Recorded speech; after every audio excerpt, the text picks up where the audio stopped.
Good afternoon, everyone. Andy Jacob here with the DotCom Magazine Entrepreneur Spotlight Show. And we are very delighted to have a very special guest on the show today. Today, we have Mr. Marcus Dantus, the founder and CEO of Startup Mexico. Now, you've probably have heard of Marcus.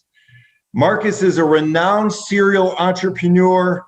He has over 20 years of experience in creating, managing, funding, and mentoring startups in Mexico and throughout Latin America, and even elsewhere throughout the world. Marcus is also the managing partner of Dux Capital, which is a venture capital firm in Mexico. And of course, if you've ever watched Shark Tank Mexico, which is one of the most popular shows in all of Mexico, Marcus is one of the sharks on Shark Tank Mexico. So we are delighted to have Marcus Dantus on the show today. Marcus, thank you so much for coming on the show today. No, on the contrary, Andy, thank you for considering us. Thank you. Let's get right to it, Marcus. There's a lot of activity in Mexico going on right now in the startup space. You're right in the middle of it. Tell us what's happening at a high level with startups in Mexico right now. Well, look, for the last probably 10 years, we've been building the Mexican ecosystem.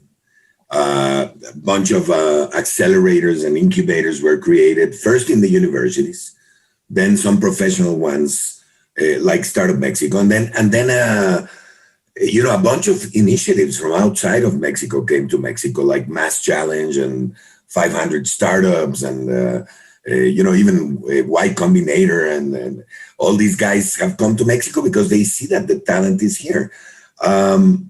So I would say that we have a really buoyant ecosystem right now. We're creating a lot of startups. There's a lot of funds in Mexico now. Just to give you a quick idea, we had 3 funds in 2008.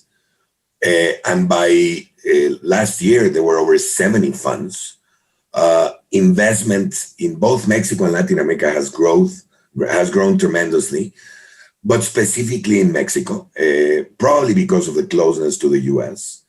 And so I say we have a very big opportunity of becoming an interesting pole for innovation and entrepreneurship.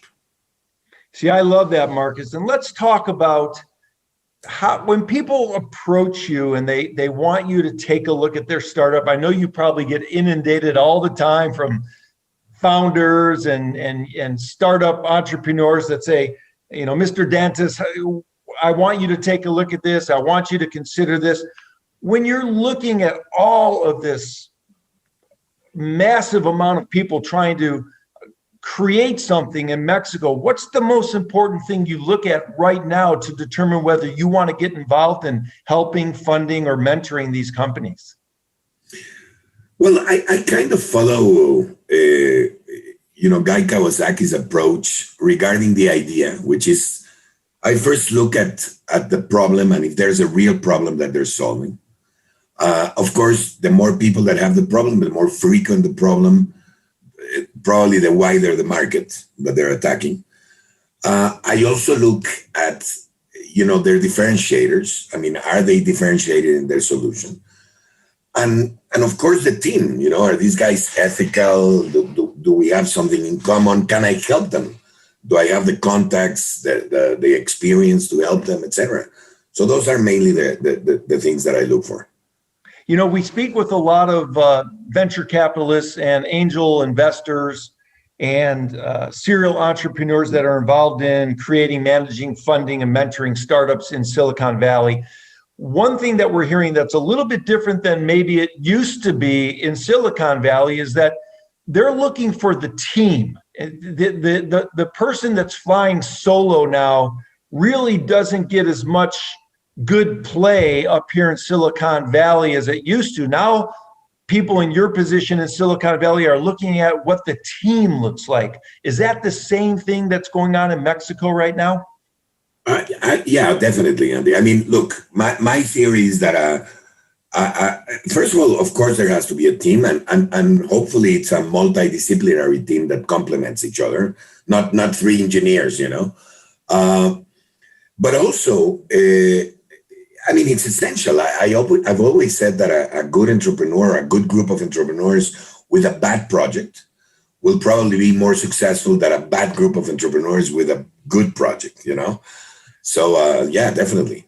See, I love that. I love that. So when we are looking at the Mexican or the Mexico ecosystem, of which you're sort of one of the main hubs in the entire ecosystem for startup companies right now, is there a certain space or a certain area within that ecosystem that's most exciting to you right now?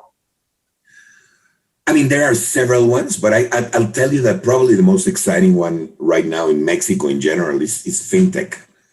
And that's mainly because there's a lot of unbanked people in Mexico, and the necessity is huge. And you know, with the pandemic, all these people that don't have insurance, don't have bank accounts, don't have savings, they've really struggled. But I would also say that social impact, you know, and a bunch of other stuff, you know, automation, robotics, artificial intelligence, big data are very hot segments in Mexico. So people watching this, entrepreneurs might garner from Marcus that if you have a fintech company that has a social meaning behind it, or a social component to it, maybe Marcus might be interested in talking to you. That's a very interesting thing. Let's talk about the underbanked just for a minute, because obviously with the pandemic, this has made a spotlight sort of go on these people that have not really been able to cross the digital divide and get into a fintech or a financial technology system. Tell us where you see this going in Mexico, Marcus. How do we get these underbanked or unbanked people starting to use the internet to become banked people? Well, look, first of all, we have to understand the situation in Mexico. Most people in Mexico access the internet via their cell phone. Smartphones are a lot more propagated than computers. So one of the ways in which you can bank people is using the cell phone, using technologies that actually that you can access via the mobile phone. So there's a ton of initiatives on this regard. There's new banks that are you know, using the cell phone to contact and to keep your accounts open. There's companies that are doing. We've invested in a company, for example, that actually provides a health insurance for you know, for domestic personnel, you know, maids and chauffeurs and the sort, which were not unbanked, and then immediately they become, you know, banked. They have a bank account and they have a insurance, etc. There's a ton of initiatives that, you know, there's remittances, which is a very big factor in Mexico, and of course that's been growing, and now there's a ton of ways in which you can do remittances, even. Not just sending money, but perhaps paying the people's accounts in Mexico, paying their bills, you know, remotely. I mean, there's many approaches to this, and of course, there's blockchain, which eventually will also be an important factor, I would think. See, there's a lot of opportunity in Mexico just based on the population and the volume. And now with the internet speeds increasing, and in parts of Mexico with the 5G and everybody on their cell phones, you're right in the middle of it, Marcus. Let's talk about the people of Mexico, because I know there's a lot of companies from different parts of the world outside Latin America that are saying to themselves, wow, the Mexican people, they're just ready to roll, and they're hardworking people, and they have a great talent pool. what can we do to engage this talent pool down in Mexico? Are you seeing people contact you, Marcus, that say, we want to use the talent pool in Mexico and maybe do a nice collaboration between our company and the talent that you can provide to us?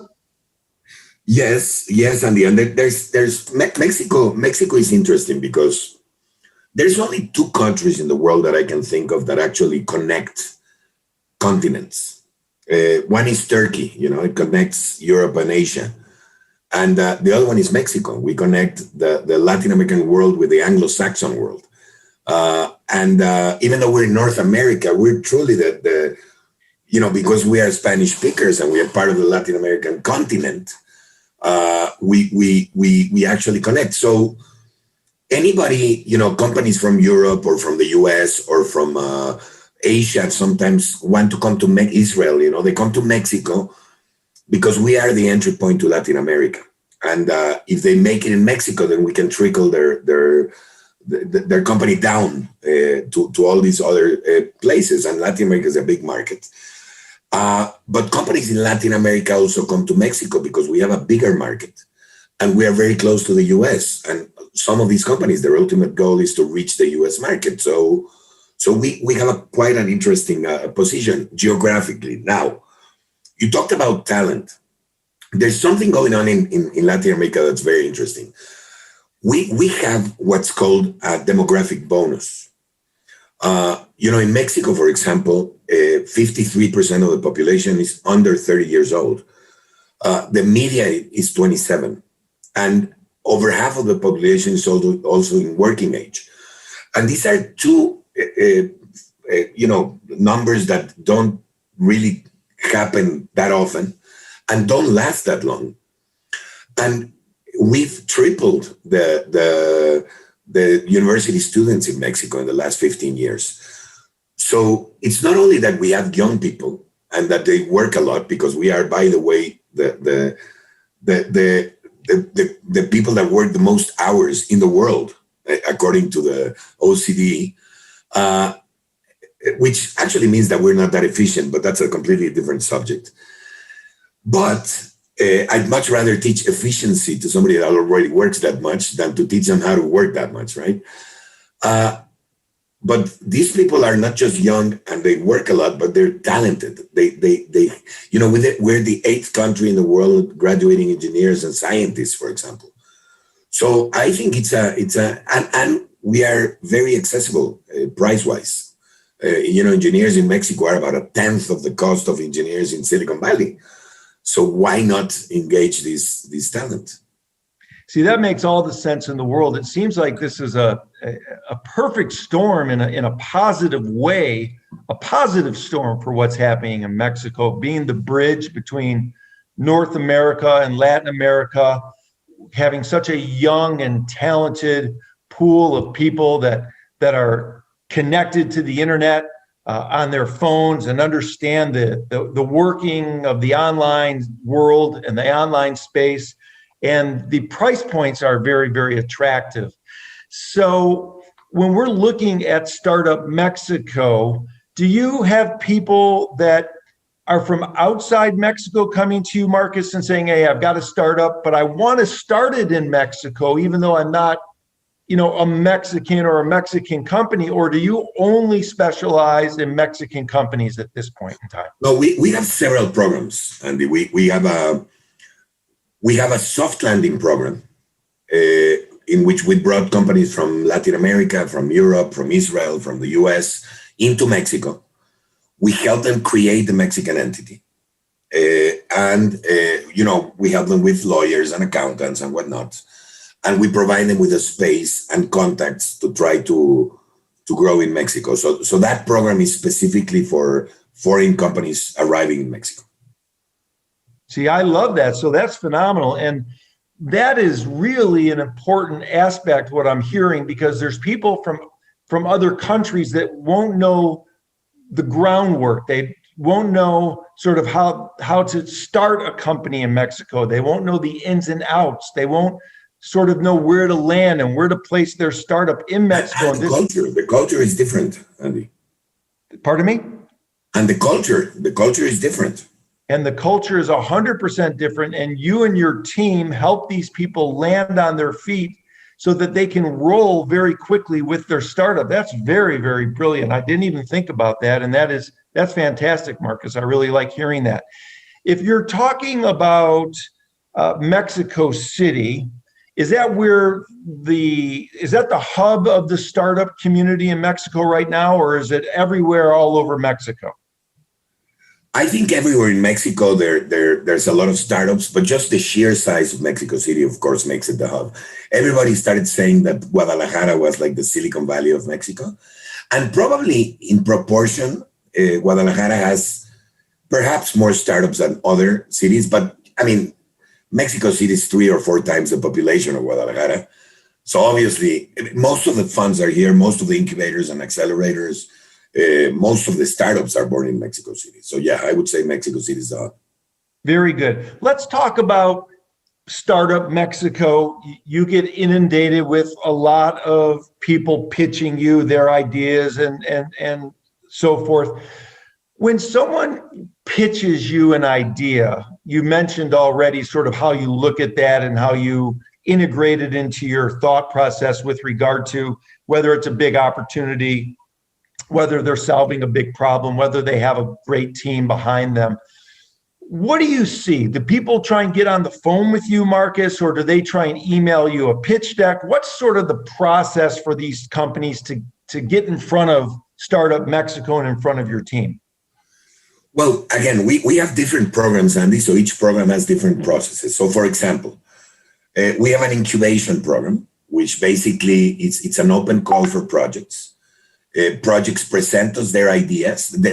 People present us their ideas and their projects, and we select the ones that we believe have the most potential, and we incubate them and create companies out of these projects. We have another program called an acceleration program, which basically goes to SMBs or to startups at a later stage. Later, I mean, still greenfield startups, but they've already created the company. They maybe already have an MVP or whatever. So we help these companies with innovation, with internationalization, with perhaps with investment.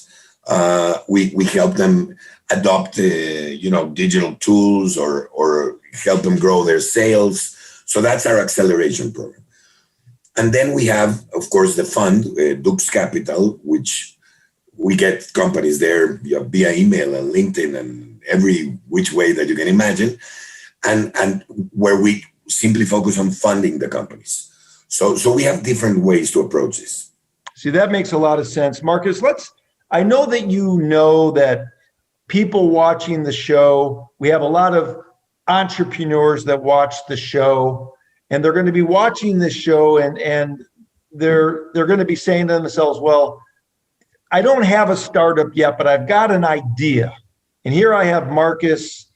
I'm watching him on the show, and maybe Marcus can give us some pointers as a younger entrepreneur of maybe how to approach starting their first startup. And maybe you could give some pointers to these younger entrepreneurs that are watching the show today about what it means to be an entrepreneur and how to get started in their startup. Well, of course. I mean, I always give the same advice to entrepreneurs. First, in my opinion, you have to find something that you are passionate about, that you like, and something that you're good at. And actually, if you can combine those two and make that your startup, you're going to be very happy for many years. So that's the first step.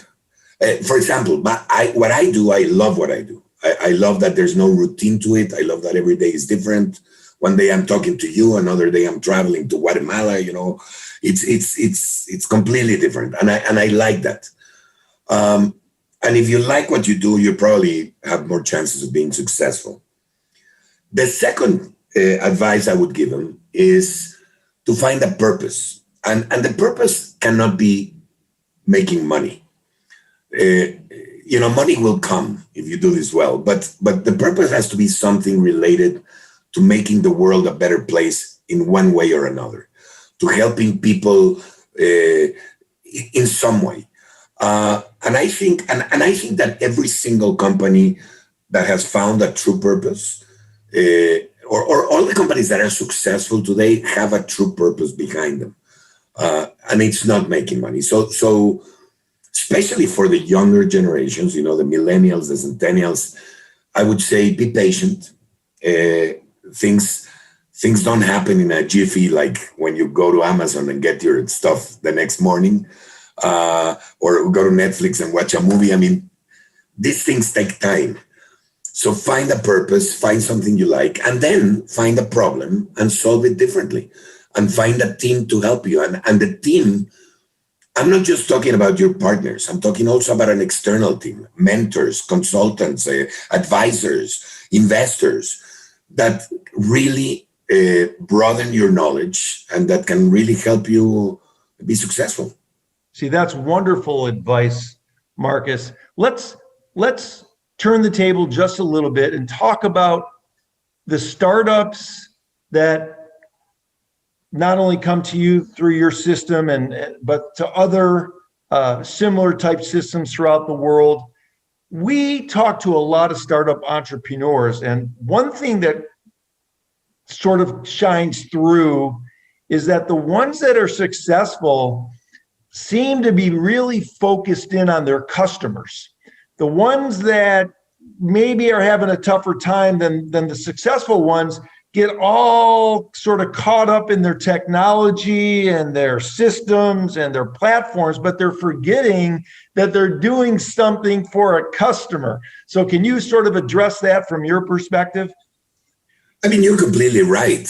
And this is actually why the lean startup methodology took over the world, because it focuses on the customer and design thinking as well. I think the biggest mistake that a startup can make, and I've made it myself, is to develop something just because you can develop it. And you end up having a solution that is looking for a problem. And that is really not where you want to be.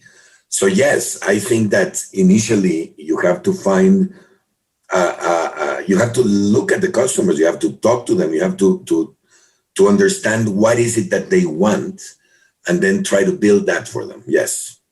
Okay, so earlier in the conversation in our interview, Marcus, you mentioned MVP, minimal viable product. And when people come to you, to one of the three prongs that you offer, with whether it's mentoring or funding or something else in your system, do they typically have their MVP done, or are they coming to you prior to even having a minimal viable product completed? So after the acceleration stage, yes, they not only have an MVP, sometimes they already have sales. When they come to the incubation stage, some of them don't have an MVP, but they do need to have a problem identified and a solution for the problem and a way to create the solution, even though they haven't created it. We've had some people come in and present to us an idea, and then when we ask them how they're going to solve it, they say, "Well, that's what you're for," and we say, "No, no, that's not what we're for." But so basically, what I tell people is, look, it's fine if you identify the problem and have the idea, but you also have to have, how you're going to solve it, and then we'll help you. That's interesting. That makes me think about an interview that I recently completed with another top-tiered person in their space, like you are with Startup Mexico. And what they said to me was something interesting. I wanted to bounce this off of you, Marcus. What they said to me is, there's not really every year many really, really super duper brand new ideas. What they said was most of these ideas that they see are sort of an iteration or something that's been changed slightly from an older idea. And I wasn't 100% sure, where I felt or where I was on that sort of continuum with regard to that commentary. Do you feel that there's a lot of super great brand new ideas, or most of the ideas you see sort of just a better idea of an idea that already existed before? I think there's both. I think there's incremental innovation and there's disruptive innovation. And I think both are more than welcome. I mean, both have a chance of succeeding. Let me tell you something else, Andy. I don't think that we've even started solving the important things in the world yet. So when anybody tells you that all ideas are already out there and everything, that's completely false. Just look at the 17 sustainable goals from the UN. None of these have been solved. This is what's really important. So I think there's a lot of space for new ideas and a lot of space for disruptive ideas yet. See, I love that. And if people sort of just pay attention, there's many clues out there about what people want. And what you're saying is we haven't solved many of the world's big problems yet. And if technology can solve some of those big problems in a meaningful way, those are the real important things, I think, Marcus, that you're talking about. And if you have one of those ideas, Marcus wants to speak with you today. Isn't that right? Completely. Absolutely. Before we go, Marcus, can you tell us about, so our entrepreneurs can learn from this interview, because I have you on the show and I don't know if I'll be able to get you back. You're such a busy guy in your space. Can you tell us a story about an entrepreneur that you helped that maybe stumbled a little bit at the beginning, but sort of caught it, at some point in time and now is scaling to wonderful heights? Oh man, there's so many stories about that, Andy. And I feel it's kind of unfair of picking one, but let me tell you one of them. Many years ago, a guy came to Mexico. We didn't have crowdfunding in Mexico. And this guy wanted to build a platform for crowdfunding. And he was very young. He was a lawyer, but he was very passionate about it. And I ended up actually becoming the first investor in the platform. And this platform has now really grown. Not only has it grown, but they were selected to create the fintech law in Mexico. He was selected as one of the lawyers that actually created the law, which was one of the best laws that Mexico has done, because it took into advice the advice from the actual people that were in the space. It wasn't just made by politicians. It was created in conjunction with the industry. So I would think that's a great success story of somebody that's made it. My investment has done really well. I'm very happy with it. Very good, Marcus. I know that you've only slotted a certain amount of time for us, but I wanted to sort of get an idea from you for our younger entrepreneurs with regard to stumbling and skinning your knees and not having everything go exactly right as an entrepreneur, because almost by definition, being an entrepreneur and being a startup founder, not everything is typically going to be absolutely perfect in your venture. So could you give us a little, might want to call it a motivational speech, or tell us a little bit about what happens to people that sort of skin their knees and why they need to keep pushing forward in most cases to be successful? Andy, I'll actually rephrase that. I guarantee you that you will run into problems as an entrepreneur. And most of the time you'll run into problems that you weren't even aware were problems, or that you couldn't plan for them. That's part of the beauty of this. I always compare entrepreneurship to a roller coaster. Whereas, for example, becoming an employee to me is like a carousel. The carousel goes around, nothing really happens. You cash your check on payday. But if you are an entrepreneur, you are going to be in a roller coaster. So some days you're going to have a really bad day, and some days you're going to have a really good day, and some days you're going to have a really good day in the morning and a really bad day in the afternoon. And that's what happens. But what I can tell guys is it's about the journey. It's not about the destination. It's always about the journey. Even success is about the journey. It's not that at the end of your life you're going to raise your hand and say, I'm successful. Successes, come in batches, and so do failures. And failure is an integral part of success. You cannot be successful without failing. I don't even think that you would recognize success if you've never failed. So don't be afraid of it. On the contrary, embrace it. Learn how to work under pressure. Learn problem solving, which is, I would think, the most important skill of an entrepreneur. And just go for it. And don't expect everything to be perfect. I love the phrase, expect the best and plan for the worst. But do plan for the worst. See, I love that, Marcus, and that makes a lot of sense. One last question before you go, and again, thank you for slicing this time today. I know it's a busy schedule for you, but I really wanted to get you on the show to talk about Startup Mexico. So when you meet with an entrepreneur, you know that they're going to have these ups and downs as a roller coaster in their business. And you already mentioned that, you look at the team and you look at their mentors and you sort of look at their background and experience, but knowing that these entrepreneurs are going to be on a roller coaster ride, how do you gut check whether this is the type of guy or gal that's going to be able to push through that downslope of the roller coaster and push through to the next height? How do you, in your mind, figure out which ones you think are going to keep pushing forward and which ones aren't going to make it? Well, Andy, this is an art. It's not a science. So of course we're wrong many times, but I do sometimes ask them questions that make them uncomfortable.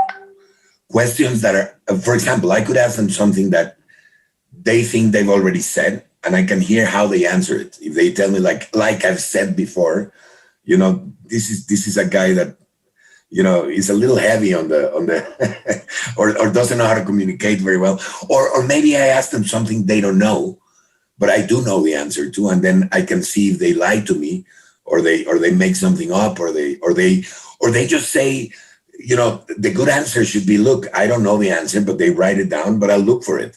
And that's the kind of answer I like. So there's ways of trying to get a glimpse of their personality and how they do this. But of course you can get it wrong. And I think a lot of their personality comes through in the pitch, in the elevator pitch or the micro pitch, the way they present the presentation, the way they thought. I think the personality comes when you put them in conflict with what they're saying. I think that's essential because that, it shows you a lot of things. It shows you their personality, it shows you patience, shows you empathy, shows you if they're willing to work under pressure and they're willing to solve problems and how they solve them, if they're ethical. So you got to put them a little bit in conflict sometimes.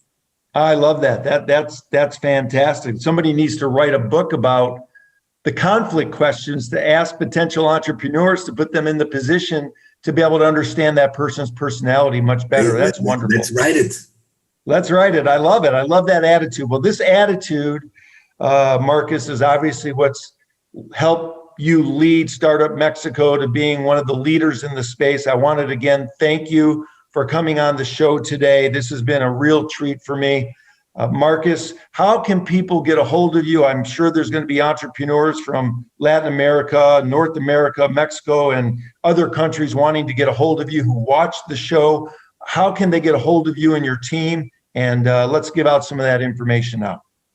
Sure. I mean, the easiest way is either email marcus@startupmexico.com, Marcus, just so you know it. But look, I'm the only Marcus Dantus in the world. So I'm in social networks. I'm as Marcus Dantus everywhere. Startup Mexico is in social networks as Startup Mexico. I always say that if you cannot find me, then I probably don't want you as a contact. Exactly. Marcus, this has been a real delight. Again, thank you for slicing out some time to talk about Startup Mexico and what you do. This has been very enlightening. This is a great show. A lot of younger entrepreneurs are going to learn from this, and a lot of established entrepreneurs have something to learn as well. Marcus, thank you so much for being on the show. Thank you so much, Andy, for considering us.